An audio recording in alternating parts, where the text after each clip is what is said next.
I was of the belief that independence was, just this thing that you would do on your own. To be independent, I had to be fully autonomous and not ask for help.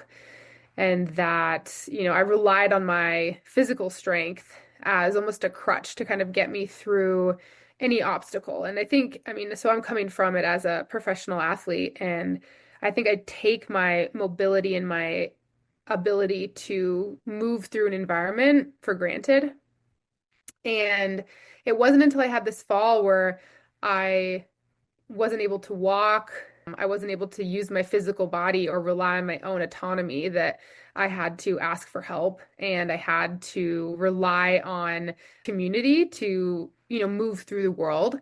And that's when I found VIA because I had broken both of my feet, and in particular, I had a big surgery on my right foot where I was unable to bear weight. And so I was in this little scooter and I couldn't drive. And I still wanted to work. I still had obligations. I still had places and things to be. And, I was living in Boulder and working at a community college in Longmont, and that's, a 30-minute drive. And at weird hours, I was like teaching primarily night classes. And so it wasn't an issue of, certainly I had friends who could help me like give me rides around town, but that was kind of a bigger ask. And so using VIA was for me, it helped me to gain my own autonomy back during a time where I felt like I had lost all of that.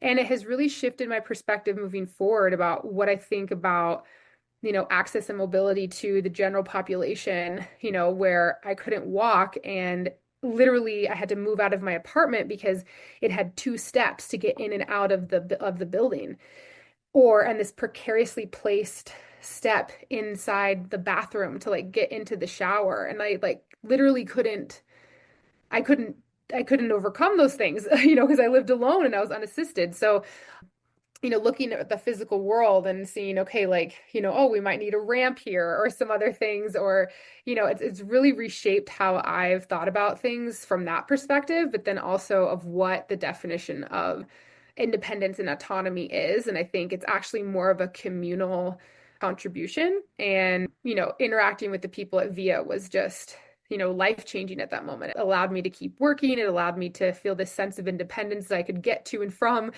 these, not only my work, but to my PT appointments, to do like grocery shopping. I think it was a lot more empowering than I had imagined, because again, like I said, it was the alternate was I would either probably not go, or my other friends who other have obligations themselves for work, and my parents were willing to help, but they lived in Fort Collins, which is an hour away. So it allowed me to fulfill my responsibilities. And then the more I used it, I realized it wasn't that scary. It was actually a really cool thing.